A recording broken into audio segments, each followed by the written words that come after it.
शिवम असोसिएट्सवरील 4,500 कोटी रुपयांच्या फसवणूक प्रकरणात गुंतवणूक केलेल्या माजी सैनिकांना प्राधान्याने पैसे परत द्यावेत अशी मागणी माजी सैनिक संघटनेचे जिल्हाध्यक्ष जगदीश पुजारी यांनी केली. मंगळवारी शहरातील कन्नड साहित्य भवन येथे झालेल्या पत्रकार परिषदेत ते बोलत होते. 14 मे रोजी जिल्हा प्रशासनाने शिवम असोसिएट्स संस्थेवर छापा टाकला होता. या संस्थेत अनेक माजी सैनिकांनी निवृत्तीनंतर मिळालेली रक्कम गुंतवली असल्याचे त्यांनी सांगितले. ಎಲ್ಲರಿಗೂ ನಮಸ್ಕಾರ. ಇವತ್ತು ನಮ್ಮ ಬೆಳಗಾವಿ ಜಿಲ್ಲೆ ಮಾಜಿ ಸೈನಿಕರ ಸಂಘಟನೆಗಳ ಮಹಾ ಒಕ್ಕೂಟದ ವತಿಯಿಂದ ಆಯೋಜಿಸಿರುವಂತಹ ಈ ಪತ್ರಿಕಾಗೋಷ್ಠಿಗೆ ಆಗಮಿಸಿದಂತಹ ಎಲ್ಲ ನಮ್ಮ ಪತ್ರಿಕಾ ಮಾಧ್ಯಮದವರಿಗೆ, ನಮ್ಮ ಸಂಘಟನೆಯ ಎಲ್ಲ ಪದಾಧಿಕಾರಿಗಳಿಗೆ, ಇವತ್ತು ಈ ಪತ್ರಿಕಾಗೋಷ್ಠಿಗೆ ಆಗಮಿಸಿದಂಥ ಎಲ್ಲರಿಗೂ ನಾನು ನನ್ನ ವೈಯಕ್ತಿಕವಾಗಿ ನಮ್ಮ ಸಂಘಟನೆ ಪೂರ್ವಕವಾದಂಥ ಸ್ವಾಗತವನ್ನು ಕೋರ್ತೀನಿ. ಇವತ್ತು ನಾವು ಈ ಒಂದು ಮಹತ್ವದ ಪತ್ರಿಕಾಗೋಷ್ಠಿಯನ್ನು ಆಯೋಜಿಸಲು ಕಾರಣ ಏನಂತಂದರೆ, ಕಳೆದ ಮೇ 14ರಂದು ಜಿಲ್ಲಾಡಳಿತ ಬೆಳಗಾವಿಯ ಶಿವಮ್ ಅಸೋಸಿಯೇಟ್ನ ಮೇಲೆ ಮಾಡಿದಂತಹ ದಾಳಿಯಲ್ಲಿ ಶಿವಮ್ ಅಸೋಸಿಯೇಟ್ನಲ್ಲಿ ಸಾಕಷ್ಟು ಜನ ತಮ್ಮ ಹಣವನ್ನು ಹೂಡಿಕೆ ಮಾಡಿದ್ದಾರೆ ಅನ್ನುವಂತಹ ಒಂದು ವಿಷಯ ಮಾಧ್ಯಮಗಳ ಮೂಲಕ ನಮಗೆ ಗೊತ್ತಾಗಿದ್ದು, ಈ ಒಂದು ಪ್ರಕರಣದಲ್ಲಿ ನಮ್ಮ ಮಾಜಿ ಸೈನಿಕರು ಸಾಕಷ್ಟು ಸಂಖ್ಯೆಯಲ್ಲಿ ತಮ್ಮ ಹಣವನ್ನು ಹೂಡಿಕೆ ಮಾಡಿದ್ದಾರೆ ಅನ್ನುವಂಥ ವಿಷಯ ನಮಗೆ ಗೊತ್ತಾಗಿದೆ. ಆದ್ದರಿಂದಾಗಿ ಇವತ್ತು ನಾವು ಈ ಒಂದು ಮಾಧ್ಯಮಗೋಷ್ಠಿಯನ್ನು ಆಯೋಜನೆ ಮಾಡಿದ್ದೀವಿ. ಈ ಒಂದು ಪ್ರಕರಣದಲ್ಲಿ ಹಣ ಹೂಡಿಕೆ ಮಾಡಿರುವಂತಹ ನಮ್ಮ ಮಾಜಿ ಸೈನಿಕರು ಯಾಕೆ ಆ ಒಂದು ಹಣವನ್ನು ಅಲ್ಲಿ ಹೂಡಿಕೆ ಮಾಡಿದ್ದಾರೆ ಅನ್ನುವಂಥ ವಿಷಯವನ್ನು ನಾವು ಗಮನಿಸಿದಾಗ, ಒಬ್ಬ ಸೈನಿಕ ಇವತ್ತು ನಿವೃತ್ತನಾಗಿ ಬರಬೇಕಂತಂದರೆ ಸುಮಾರು 17 ವರ್ಷ, 20 ವರ್ಷ, 25 ವರ್ಷ ಸೇವೆ ಮಾಡಿ ರಿಟೈರ್ಡ್ ಆಗ್ತಾನೆ. ಆ ಹೊತ್ತಿಗೆ ಅವನಿಗೆ 35ರಿಂದ 40 ವರ್ಷ ವಯಸ್ಸಾಗಿರ್ತದೆ. ಇನ್ನೂ ದುಡಿಯುವಂಥ ಶಕ್ತಿ ಅವನಲ್ಲಿ ಇರ್ತದೆ, ಆದರೆ ನಿವೃತ್ತಿ ಆಗಬೇಕಾಗ್ತದೆ. ಹೀಗೆ ನಿವೃತ್ತಿ ಆದಮೇಲೆ ಬಂದು ಈಗಿನ ಒಂದು ವೈಜ್ಞಾನಿಕ ಯುಗದಲ್ಲಿ ಜೀವನ ಶೈಲಿಯಾಗಲಿ, ಮಕ್ಕಳ ವಿದ್ಯಾಭ್ಯಾಸವಾಗಲಿ, ಮನೆತನದ ಖರ್ಚುಗಳಾಗಲಿ, ಇವೆಲ್ಲವುಗಳನ್ನು ಕೇವಲ ಪೆನ್ಷನ್ ಮೇಲೆ ಆಧಾರಿತನಾಗಿ ಹಾಗೂ ತನ್ನ 15-20 ವರ್ಷಗಳ ಕಾಲ ಸೇವೆ ಸಲ್ಲಿಸಿ ಬಂದಂಥ ದುಡ್ಡನ್ನು ಎಲ್ಲಾದರೂ ಒಂದು ವೇಳೆ ಒಂದು ಸ್ಥಾನದಲ್ಲಿ ಹೂಡಿಕೆ ಮಾಡಿ ಅದರಿಂದಲೂ ಕೂಡ ಬಂದ ಹಣವನ್ನು ತನ್ನ ಜೀವನೋಪಕ್ಕಾಗಿ ಬಳಸಿಕೊಳ್ಳುವಂಥ ವಿಚಾರದಿಂದ, ಒಳ್ಳೆಯ ಸದುದ್ದೇಶದಿಂದ ಒಬ್ಬ ಸೈನಿಕ ತನ್ನ ಹಣವನ್ನು ಹೂಡಿಕೆ ಮಾಡ್ತಾನೆ. ಅಂಥದ್ರಲ್ಲಿ ನಮ್ಮೆಲ್ಲ ಮಾಜಿ ಸೈನಿಕರು ಕೆಲವೊಂದಷ್ಟು ಜನ ಹೂಡಿಕೆ ಮಾಡಿದ್ದಾರೆ ಅನ್ನುವಂಥದ್ದು ಮಾಹಿತಿ ನಮಗೆ ಪತ್ರಿಕಾದ ಮೂಲಕವೇ ಗೊತ್ತಾಗಿದೆ. ನಮ್ಮ ಸೈನಿಕರು ಏನು ಹಣವನ್ನು ಹೂಡಿಕೆ ಮಾಡಿದ್ದಾರೆ, ಅದರ ಹಿಂದಿನ ಉದ್ದೇಶ, ಅವರು ಮಾಡಿದಂಥ ಉದ್ದೇಶ ಸರಿಯಾಗಿದೆ. ಆದರೆ ಎಲ್ಲಿ ಹೂಡಿಕೆ ಮಾಡಿದ್ದಾರೆ, ಯಾಕೆ ಮಾಡಿದ್ದಾರೆ ಅನ್ನುವಂಥದ್ದನ್ನು ತನಿಖೆ ಮುಂದೆ ಗೊತ್ತಾಗುವಂಥದ್ದು. ಈಗಾಗಲೇ ಈ ಪ್ರಕರಣ CID ತನಿಖೆಯಲ್ಲಿದ್ದು, ಆ ತನಿಖೆ ಇನ್ನೂ ನಡೀತಾ ಇದೆ. ತನಿಖೆ ಮುಗಿದ ಮೇಲೆ ಕಾನೂನು ಕ್ರಮವಾಗಿ ಅದರ ಏನು ಕ್ರಮ ಕೈಗೊಳ್ಳಬೇಕು, ಜಿಲ್ಲಾಡಳಿತ, ಸರ್ಕಾರ ಆಗಲಿ, CID ಅಧಿಕಾರಿಗಳಾಗಲಿ ಆ ತನಿಖೆಯನ್ನು ಪೂರ್ಣಗೊಳಿಸಿದ ನಂತರನೇ ಗೊತ್ತಾಗೋದು ಇದು ಏನು ಅಂತೇಳಿ. ನಾವು ಈಗ ಈ ಪತ್ರಿಕಾ ಮಾಧ್ಯಮದ ಮೂಲಕ ಇನ್ನೊಂದು ವಿನಂತಿಯನ್ನು ಮಾಡ್ಕೊಳ್ಳೋದಪ್ಪ ಅಂತಂದರೆ, ನಮಗೇನು ಸಿಕ್ಕಂಥ ಮಾಹಿತಿ ಪ್ರಕಾರ ನಮ್ಮೆಲ್ಲ ಮಾಜಿ ಸೈನಿಕರು ಏನು ಹೂಡಿಕೆ ಮಾಡಿದ್ದಾರೆ ಅನ್ನುವಂಥ ಒಂದು ಮಾಹಿತಿ ಇದೆ. ಒಂದು ವೇಳೆ ಈಗೇನಾದರೂ ನಿನ್ನೆ ತಾನೇ ಮಾಧ್ಯಮದ ಮೂಲಕ ನಾವು ಗಮನಿಸಿದ್ದೀವಿ, ಆ ಹಣವನ್ನು ಹೂಡಿಕೆ ಮಾಡಿದಂಥ ಹಣವನ್ನು ಮರಳಿ ವಂಚನೆಗೊಳಗಾದವರಿಗೆ ಅಥವಾ ಹೂಡಿಕೆ ಮಾಡಿದಂಥವರಿಗೆ ನೀಡಬೇಕಂತಂದರೆ ಯಾವ ರೀತಿ ನಾವು ನೀಡಬೇಕು ಅನ್ನುವಂಥದ್ದು ವಿಷಯವನ್ನು ನಾವು ಆಲಿಸಿದ್ದೀವಿ. ಒಂದು ವೇಳೆ ಹಾಗೇನಾದರೂ ಮಾಡಲು ಪ್ರಯತ್ನ ಆದರೆ, ಮೊದಲನೇದಾಗಿ ನಮ್ಮ ಸೈನಿಕರನ್ನು ಅದರಲ್ಲಿ ಪರಿಗಣಿಸಿ ಅವರ ಹಣವನ್ನು ಮರುಕಳಿಸಬೇಕಂತೇಳಿ ನಾವು ಈ ಮೂಲಕ ಜಿಲ್ಲಾಡಳಿತಕ್ಕಾಗಲಿ, ಅಧಿಕಾರಿಗಳಿಗಾಗಲಿ, ಸರ್ಕಾರಕ್ಕಾಗಲಿ ನಾವು ಮನವಿಯನ್ನು ಮಾಡ್ಕೊಳ್ತೇವೆ ಈ ಮೂಲಕ. ಯಾಕಪ್ಪ ಅಂತಂದ್ರೆ, ಒಬ್ಬ ಸೈನಿಕ ದೇಶಕ್ಕಾಗಿ ಸುಮಾರು 17-20 ವರ್ಷ ಸೇವೆ ಮಾಡ್ತಾನೆ. ಬಂದು ದೇಶದ ವಿವಿಧ ಭಾಗಗಳಲ್ಲಿ ಭಿನ್ನ ಭಿನ್ನ ಪರಿಸ್ಥಿತಿಗಳಲ್ಲಿ ತನ್ನ ಬೆವರ ಹನಿಯನ್ನು ಅಷ್ಟೇ ಅಲ್ಲದೆ ತನ್ನ ರಕ್ತದ ಕಣಕಣಗಳನ್ನು ಅಲ್ಲಿ ಸಮರ್ಪಣೆ ಮಾಡಿ ದೇಶಕ್ಕಾಗಿ ಸೇವೆ ಸಲ್ಲಿಸಿ ಬಂದು ತನ್ನ ಜೀವನೋಪಾಯಕ್ಕಾಗಿ ಮುಂದಿನ 35-40 ವರ್ಷಕ್ಕೆ ಏನು ರಿಟೈರ್ಡ್ ಬಂದ ಮೇಲೆ ಇನ್ನೂ ಕೂಡ ಸಾಕಷ್ಟು ಜೀವನ ಅವ್ರದ್ದು ಉಳಿದಿರ್ತದೆ. ಅದಕ್ಕಾಗಿ ಒಂದು ಪ್ಲಾನಿಂಗನ್ನು ಮಾಡಿ ಅವರು ಹಣವನ್ನು ಹೂಡಿಕೆ ಮಾಡಿರ್ತಾರೆ. ಅದಕ್ಕಾಗಿ ನಮ್ಮ ಯಾವುದೇ ಮಾಜಿ ಸೈನಿಕರಿಗೆ ಅನ್ಯಾಯ ಆಗಬಾರ್ದು, ಮತ್ತು ಯಾರಿಗೂ ಕೂಡ ಅನ್ಯಾಯ ಆಗಬಾರ್ದು, ಮಾಜಿ ಸೈನಿಕರಿಗೆ ಅಷ್ಟೇ ಅಲ್ಲ ಯಾರಿಗೂ ಕೂಡ ಅನ್ಯಾಯ ಆಗಬಾರ್ದು ಅನ್ನುವಂಥ ದೃಷ್ಟಿಯಿಂದ ನಾವು ಜಿಲ್ಲಾಡಳಿತಕ್ಕೆ ಒಂದು ವಿಶೇಷವಾದಂಥ ಮನವಿ ನಮ್ಮ ಮಹಾ ಒಕ್ಕೂಟದಿಂದ ಏನು ಮಾಡ್ತೀವಿ ಅಂತಂದ್ರೆ, ಏನಾದರೂ ಒಂದು ರೀತಿ ತಾವು ಹಣವನ್ನು ಹೂಡಿಕೆ ಮಾಡಿದಂಥ ಹಣವನ್ನು ಫ್ರೀಸ್ ಏನಾಗಿದೆ ಅದನ್ನೇನಾದರೂ ನೀಡೋರಿದ್ದರೆ ಫಸ್ಟ್ ಅದರೊಳಗೆ ನಮ್ಮ ಮಾಜಿ ಸೈನಿಕರನ್ನು ಪರಿಗಣಿಸಿ ಯಾರೆಲ್ಲ ಇನ್ವೆಸ್ಟ್ ಮಾಡಿದಾರೋ ಅವರಿಗೆ ಅದು ಇನ್ವೆಸ್ಟ್ ಮಾಡಿದಷ್ಟು ಹಣವನ್ನಾದರೂ ನೀಡಿ ನಮ್ಮ ಮಾಜಿ ಸೈನಿಕರ ಒಂದು ಮನವಿಯನ್ನು ತಾವು ಸ್ವೀಕರಿಸಿ ಯಾವುದೇ ನಮ್ಮ ಮಾಜಿ ಸೈನಿಕರಿಗೆ ಅನ್ಯಾಯವಾಗದ ರೀತಿಯಲ್ಲಿ ತಾವು ಕ್ರಮ ಕೈಗೊಳ್ಳಬೇಕು ಅನ್ನುವಂಥದ್ದೊಂದು ಬೇಡಿಕೆ ಇದೆ. ಇನ್ಮೇಲೆ ಇದಾದ ನಂತರ ನಮ್ಮ ಮಾಜಿ ಸೈನಿಕರಿಗೆ ನಾವು ಸಂಘಟನಾತ್ಮಕವಾಗಿ ನಮ್ಮ ಸಂಘಟನೆಯಿಂದ ಒಂದು ಮನವಿ, ಒಂದು ಸೂಚನೆಯನ್ನು ನೀಡೋದೇನಪ್ಪ ಅಂತಂದ್ರೆ, ನಾವೆಲ್ಲ ಮಾಜಿ ಸೈನಿಕರು ಬಹಳ ಕಷ್ಟದಲ್ಲಿ ನಮ್ಮ ಸೇವೆಯನ್ನು ಮಾಡಿ ನಾವು ಇವತ್ತು ಬಂದಿರ್ತೀವಿ. ಬಂದಿರುವಂಥ ಹಣವನ್ನು ನಮ್ಮ ಕೈಯಿಂದ ತಪ್ಪಿದರೆ ಅದು ಯಾವ ರೀತಿ ಪರಿಣಾಮ ಬೀರ್ತದೆ ಅನ್ನುವಂಥದ್ದು ಸಾಕಷ್ಟು ಜನರಿಗೆ ಗೊತ್ತಿದೆ. ಅದಕ್ಕಾಗಿ ತಾವು ತಮ್ಮ ಹಣವನ್ನು ಎಲ್ಲೇ ಆದರೂ ಹೂಡಿಕೆ ಮಾಡಬೇಕಂತಂದ್ರೆ ಕಾನೂನುಬದ್ಧವಾಗಿರುವಂತಹ ಕಾನೂನಿನ ಚೌಕಟ್ಟಿನಲ್ಲಿರುವಂತಹ ನ್ಯಾಷನಲೈಸ್ ಬ್ಯಾಂಕ್ಗಳಲ್ಲಾಗಲಿ ಅಥವಾ ಇನ್ನೂ ಸಾಕಷ್ಟು ವೇದಿಕೆಗಳಿದ್ದಾವೆ ಹಣವನ್ನು ಹೂಡಿಕೆ ಮಾಡಲು, ಅಲ್ಲಿ ತಾವು ಹಣವನ್ನು ಹೂಡಿಕೆ ಮಾಡಿ ಯಾವುದೇ ಏನೋ ಗೊತ್ತಿಲ್ಲದೆ ಊಹಾಪೋಹಗಳಿಗೆ ಒಳಗಾಗಿ ತಮ್ಮ ಅತ್ಯಮೂಲ್ಯವಾದಂಥ ಹಣವನ್ನು ತಮ್ಮ ಇಡೀ ಜೀವನವನ್ನೇ ಆ ಹಣದ ಮೇಲೆ ನಾವು ನಿರ್ಭೀತರಾಗಿರ್ತೀವಿ, ಅಂಥ ಹಣವನ್ನು ಸಿಕ್ಕ ಸ್ಥಳಗಳಲ್ಲಿ ತಾವು ಇನ್ವೆಸ್ಟ್ ಮಾಡಬಾರ್ದು, ಹೂಡಿಕೆ ಮಾಡಬಾರ್ದು ಅನ್ನುವಂಥ ಮನವಿಯನ್ನು ಇವತ್ತು ನಾವು ನಮ್ಮ ಮಹಾ ಒಕ್ಕೂಟದಿಂದ ನಮ್ಮೆಲ್ಲ ಮಾಜಿ ಸೈನಿಕರಿಗೆ ತಿಳಿಸಲಿಕ್ಕೆ ಇಷ್ಟಪಡ್ತೀವಿ ಸರ್.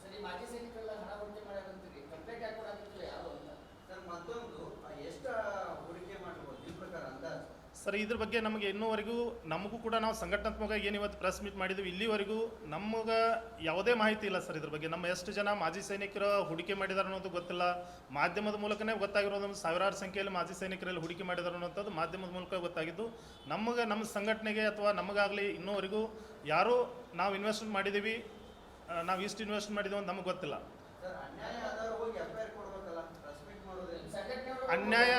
ಅನ್ಯಾಯ ಆಗಿದೆ ಅನ್ನೋದಕ್ಕೆ ಸರಿ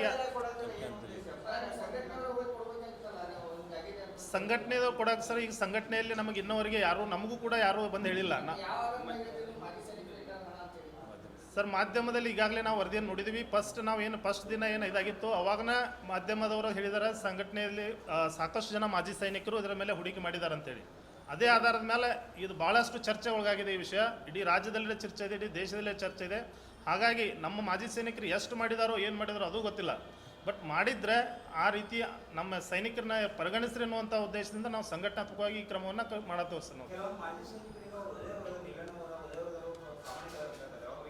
ಸರ್ ನಮಗೂ ಕೂಡ ಕೆಲವೊಂದು ಈ ಮಾಧ್ಯಮದ ಮೂಲಕ ನಾವು ಕೇಳಿದ್ದು ಏನಪ್ಪ ಅಂತಂದ್ರೆ, ಇದುವರೆಗೆ ಅವರು ಯಾರಿಗೂ ಕೂಡ ಪ್ರತಿಯೊಂದು ಯಾವುದೋ ತಿಂಗಳಲ್ಲಿ ಅವ್ರು ಮಿಸ್ ಮಾಡದೆ ದುಡ್ಡನ್ನು ಕೊಡ್ತಾ ಇದ್ದಾರೆ ಅನ್ನುವಂಥ ಮಾಹಿತಿ ಇದೆ ಸರ್. ಹಾಗಾಗಿ ಅವರು ಎಷ್ಟು ವರ್ಷದಿಂದ ನಡೆಸ್ತಾ ಇದ್ದಾರೋ ಏನು ಮಾಡ್ತಾ ಇದ್ದಾರೋ ಗೊತ್ತಿಲ್ಲ. ಕಳೆದ 10-15 ವರ್ಷದಿಂದ ಸಂಸ್ಥೆ ನಡೀತಾ ಇದೆ ಅನ್ನುವಂಥದ್ದು ಮಾಹಿತಿ ಇದೆ.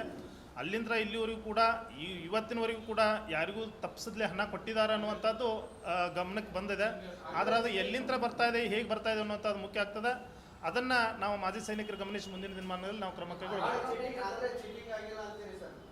ಹಾಂ ಸರ್. ಸರ್, ಚೀಟಿಂಗ್ ಆಗಿಲ್ಲ ಅನ್ನೋದಕ್ಕೆ ಇನ್ನು ನಮ್ಗೆ ಯಾವುದೇ ಇಲ್ಲ. ಈಗಾಗಲೇ CID ತನಿಖೆಯಲ್ಲಿದೆ. ತನಿಖೆ ಮುಗಿದ ಮೇಲೆ ಗೊತ್ತಾಗೋದು ಚೀಟಿಂಗ್ ಆಗಿದೆ, ಮೋಸ ಆಗಿದೆ, ವಂಚನೆ ಆಗಿದೆ ಅನ್ನುವಂಥದ್ದು ಪ್ರಕರಣದ ತನಿಖೆ ಮುಗಿದ ಮೇಲೆ ಗೊತ್ತಾಗೋದು ಸರ್. ಸರ್, ನಾವು ಯಾರಿಗೂ ಭೇಟಿಯಾಗಿಲ್ಲ. ನಿನ್ನೆ ಇದನ್ನು ಪತ್ರಿಕಾಗೋಷ್ಠಿಯನ್ನು ನಡೆಸಬೇಕಂತೇಳಿ ನಾವು ಏನು ನಿನ್ನೆ ಕಮಿಷನರ್ ಸರ್ ಭೇಟಿಗೆ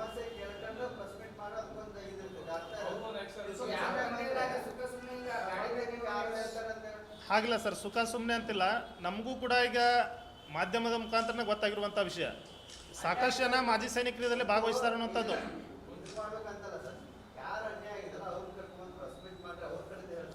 ಅನ್ಯಾಯ ಆಗೈತೆ ಅಂತ ಹೇಳಿ ಸರ್. ಈಗ ಯಾರೂ ಅನ್ಯಾಯ ಆಗೈತೆ ಅಂತ ಬಂದಿಲ್ಲ. ಆದರೆ ಇದರ ತನಿಖೆ ಆಗೋ ಮಟ್ಟ ಇದನ್ನು ಯಾರೂ ಏನು ಮಾಡಬಾರ್ದು ಅಂತ ಎಲ್ಲರೂ ಸುಮ್ಕಿದ್ದಾರೆ. ಮತ್ತು ಅವ್ರಿಗೆ ಸರಿಯಾಗಿ ದುಡ್ಡು ಕೊಡ್ತಾ ಇದ್ದಾರೆ ಅನ್ನುವಂಥ ಮಾಹಿತಿ ಇದೆ ಸರ್. ಇಲ್ಲಿವರೆಗೂ ಸರಿಯಾಗಿ ದುಡ್ಡು ಕೊಡ್ತಾ ಇದ್ದಾರೆ ಅನ್ನೋ ಮಾಹಿತಿ ಇದೆ. ಯಾರೂ ಪ್ರಕರಣ ದಾಖಲಿಸಿ ಮಾಡಿಲ್ಲ ಅನ್ನುವಂಥದ್ದು ಎಲ್ಲರಿಗೂ ಗೊತ್ತಿದೆ. ಅದು ತಮಗೂ ಗೊತ್ತು, ನಮಗೂ ಗೊತ್ತು.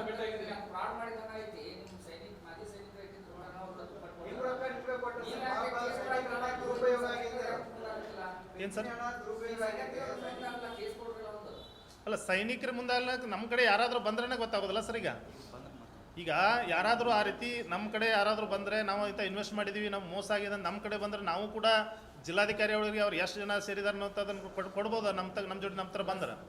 ಈಗ ನಾವು ಸಂಘಟನಾತ್ಮಕವಾಗಿ ಏನು ಮಾಡಬೇಕಾಗಿದೆ, ನಾವು ನಮ್ಮ ಮಾಜಿ ಸೈನಿಕರಿಗೆ ಜಾಗೃತಿಯನ್ನು ಮಾಡಬೇಕಾಗಿದೆ. ಅದಕ್ಕಾಗಿ ನಾವು ಇನ್ನು ಮುಂದೆ ಈ ರೀತಿ ಯಾವುದೇ ಅಂತ ಘಟನೆ ಆಗಬಾರ್ದು ಅನ್ನುವಂಥ ಒಂದು ಜಾಗೃತಿ ಮೂಡಿಸುವ ಸಲುವಾಗಿ ಈ ಒಂದು ಕಾರ್ಯಕ್ರಮವನ್ನು ನಾವು ಇಟ್ಕೊಂಡಿದ್ದೀವಿ ಸರ್.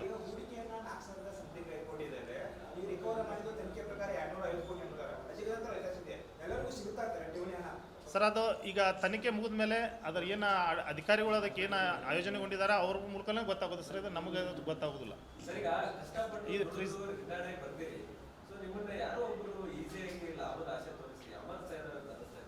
ಹೌದು ಸರ್, ಈ ರೀತಿ ಪ್ರಕರಣಗಳು ಸಾಕಷ್ಟು ಆಗಿದಾವೆ. ಅದಕ್ಕೆ ಕಾರಣ ಏನಂತಂದ್ರೆ ಈಗ ಯಾವುದೇ ಒಂದು ಕಂಪ್ನಿಗಳಾಗಲಿ ಈ ರೀತಿ ಕಂಪ್ನಿಗಳು ಏನಾದ್ರು ಇರ್ತಾವೆ, ಅವ್ರ ಮಾಜಿ ಸೈನಿಕರನ್ನ ನಿವೃತ್ತಿ ಯಾರಾಗ್ತಾರೆ ಅವ್ರನ್ನ ಹುಡುಕ್ತವಂಥ ಸನ್ನಿವೇಶ ಇದೆ. ಅದು ಯಾಕಪ್ಪ ಅಂತಂದ್ರೆ ಅವ್ರ ಹತ್ರ ಒಂದು ಏನೋ ಉಳಿತಾಯ ಮಾಡಿರುವಂಥ ಹಣ ಒಟ್ಟಿಗೆ ಬರ್ತಾ ಇರ್ತದೆ. ಆ ಹಣವನ್ನು ನಾವು ಕೂಡ ರಿಟೈರ್ಡ್ ಆಗೋದಕ್ಕಿಂತ ಮುಂಚಿತನೇ ಒಂದು ವರ್ಷಕ್ಕಿಂತ ಮುಂಚಿತನೇ ಯೋಚನೆ ಮಾಡ್ತೀವಿ. ನಮಗೆ ಬರುವಂಥ ಹಣವನ್ನು ನಾವು ಎಲ್ಲಿ ಒಳ್ಳೆಯ ಸ್ಥಾನದಲ್ಲಿ ಹೂಡಿಕೆ ಮಾಡಬೇಕು, ನಮ್ಮ ಮುಂದಿನ ಜೀವನವನ್ನು ನಾವು ಯಾವ ರೀತಿ ಆ ಹಣದ ಮೇಲೆ ರೂಪಿಸ್ಕೊಳ್ಬೇಕು, ನಾವು ರಿಟೈರ್ಡ್ ಆದ ನಂತರ ಸರ್ಕಾರಿ ನೌಕರಿ ಸಿಗುತ್ತೋ ಇಲ್ಲೋ ಅನ್ನುವಂಥದ್ದು ಗೊತ್ತಿರೋದಿಲ್ಲ. ಕೇವಲ 8-10 ಸಾವಿರ ರೂಪಾಯಿಗಳಿಗಾಗಿ ನಾವು ಇವತ್ತು ಸೆಕ್ಯೂರಿಟಿ ಗಾರ್ಡ್ಗಳಲ್ಲಿ ಇನ್ನಿತರ ಪ್ರೈವೇಟ್ ಸೆಕ್ಟರ್ಗಳಲ್ಲಿ ನಮ್ಮ ಮಾಜಿ ಸೈನಿಕರು ಇವತ್ತು ಸೇವೆಯನ್ನು ಮಾಡ್ತಿರ್ತಾರೆ. 35-45 ವರ್ಷಕ್ಕೆ 20 ಸಾವಿರ 25 ಸಾವಿರ ಪೆನ್ಷನ್ ಮೇಲೆ ಅವ್ರ ಕೆಲಸ ನಡೆಯೋದಿಲ್ಲ. ಹಾಗಾಗಿ ಬಂದಿರುವಂಥ ಹಣ ವೇಸ್ಟ್ ಆಗಬಾರ್ದು, ಅದರಿಂದ ನಾವು ನಮ್ಮ ಜೀವನೋಪಾಯವನ್ನು ಮಾಡೋಣ ಅನ್ನುವಂಥ ಒಂದು ದೃಷ್ಟಿಯಿಂದ ನಮ್ಮ ಮಾಜಿ ಸೈನಿಕರು ಹೂಡಿಕೆ ಮಾಡ್ತಾರೆ. ಆದರೆ ಹೂಡಿಕೆ ಮಾಡೋಕ್ಕಿಂತ ಮುಂಚಿತವಾಗಿ ಅದನ್ನೇ ಹೇಳಿದೆ ಸರ್, ನಮ್ಮ ಮಾಜಿ ಸೈನಿಕರು ಇದರಿಂದ ಜಾಗೃತರಾಗಬೇಕು. ಖಂಡಿತವಾಗಿ ಸರ್ ಇದೆ, ಕೆಲವೊಂದು ತವಲೆ ಆಗಿದೆ, ಕೆಲವೊಂದು ತವಲೆ ಆಗ್ತಾ ಇದೆ. ಅದೆಲ್ಲ ಆಗಬಾರ್ದು ಅನ್ನುವಂಥದ್ದು ಹಿತದೃಷ್ಟಿಯಿಂದಲೇ ನಾವು ಇವತ್ತು ಈ ಪತ್ರಿಕಾಗೋಷ್ಠಿಯನ್ನು ಮಾಡಿದ್ದೀವಿ. ಮುಖ್ಯವಾಗಿ ಇದು ನಮ್ಮ ಮಾಜಿ ಸೈನಿಕರಿಗೆ ಮೂಲಕ ನಾವೇನು ಹೇಳ್ತೀವಿ, ತಮ್ಮ ಹಣವನ್ನು ತಾವೇನಾದರೂ ಮುಂದಿನ ದಿನಮಾನಗಳಲ್ಲಿ ತಾವು ಹೂಡಿಕೆ ಮಾಡೋರಿದ್ರೆ ನ್ಯಾಷನಲೈಸ್ ಬ್ಯಾಂಕ್ಗಳಲ್ಲಿ ಅಥವಾ ಇನ್ನಿತರ ಕಾನೂನುಬದ್ಧವಾದ ಚೌಕಟ್ಟಿನಲ್ಲಿರುವಂಥ ಸಂಸ್ಥೆಗಳಲ್ಲಿ ತಾವು ಹಣವನ್ನು ಹೂಡಿಕೆ ಮಾಡಿ ತಮ್ಮ ಹಣಕ್ಕೆ ತೊಂದರೆ ಆಗೋ ರೀತಿ ತಾವು ಇಟ್ಕೋಬೇಕಂತೇಳಿ ನಾವು ಮಾಧ್ಯಮದ ಮೂಲಕ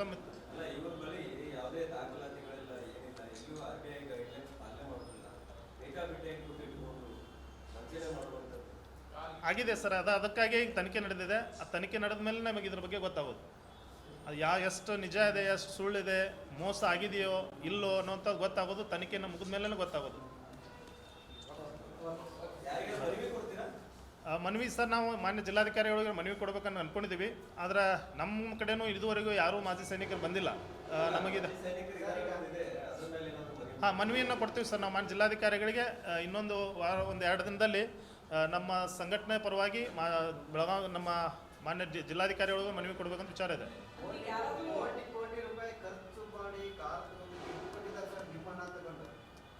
ಸರ್ ಅದ್ರ ಬಗ್ಗೆ ತನಿಖೆ ನಡೀತಾ ಇದೆ. ಅದು ಕೊಟ್ಟದ್ದು ನಿಜಾನೋ ಸುಳ್ಳೋ ಗೊತ್ತಿಲ್ಲ.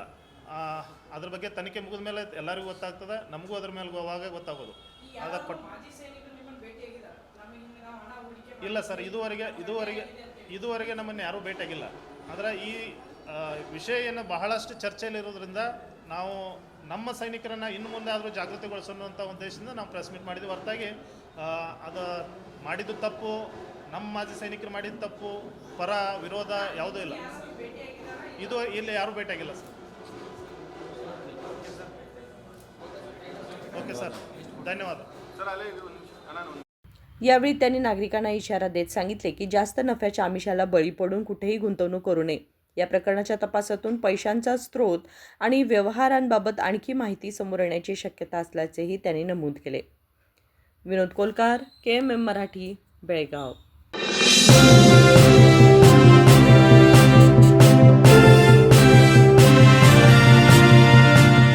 100 years, 100 days, 100% off on making charges. Bhima Legacy Fest 100 days offer. Get up to 100% off on making charges on gold, silver and diamond. And get a free 24 karat gold bar on every ₹1 lakh diamond value. Available at all Bhima showrooms. TNC apply.